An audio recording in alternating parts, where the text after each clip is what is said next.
نحمدہ ونصلی علی رسولہ الکریم۔ کوئی بھی انسان جب گناہ کرتا ہے تو اس کو گناہ کی دو وجہ ہوتی ہیں، یا کبھی کبھی تو وہ گناہ شیطان کی طرف سے کرتا ہے، یعنی شیطان کوئی ہتھ کنڈا استعمال کرتا ہے، اس کو بہکاتا ہے تو جس کی وجہ سے وہ گناہ کر لیتا ہے، یا پھر نفس کی طرف سے، یعنی کہ اپنی اندر کی خواہشات کی نفس پرستی کی وجہ سے گناہ کرتا ہے۔ سوال یہ ہے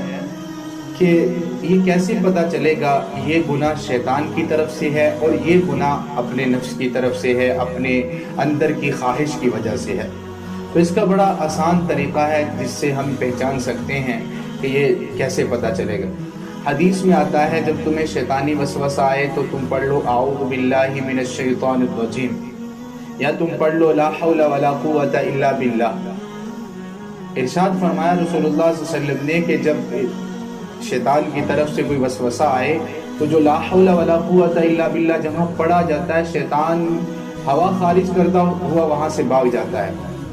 تو اگر تو ہمیں کسی گناہ کا خیال آیا ہے اور ہم گناہ کرنے کا ارادہ کر رہے ہیں، اگر تو ہم اس وقت اعوذ باللہ من الشیطان الرجیم یا لا حول ولا قوت الا باللہ پڑھ لیتے ہیں تو اور گناہ نہیں کرتے، اور وہ وسوسہ، وہ خیال، وہ گناہ کا ارادہ ترک ہو جاتا ہے، وسوسہ ختم ہو جاتا ہے، تو پھر یہ بات سمجھ لیں کہ یہ شیطان کی طرف سے تھا۔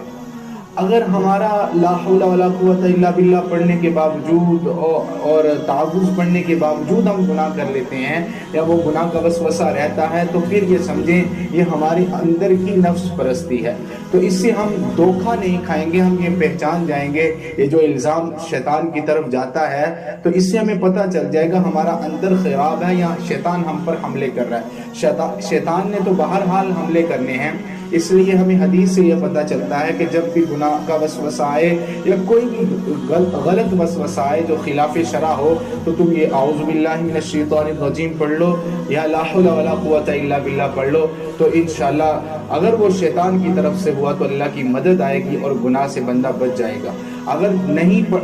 بچا، گناہ پھر کر لیا یہ پڑھنے کے باوجود، تو پھر ہمیں اپنے اندر کی اصلاح کی ضرورت ہے کہ ہماری نفس پرستی اتنی غالب آ چکی ہے کہ ہم اللہ سے خوف نہیں کرتے اور ہم خود گناہوں میں ملوث ہیں۔ اللہ تعالیٰ عمل کی سمجھ کی توفیق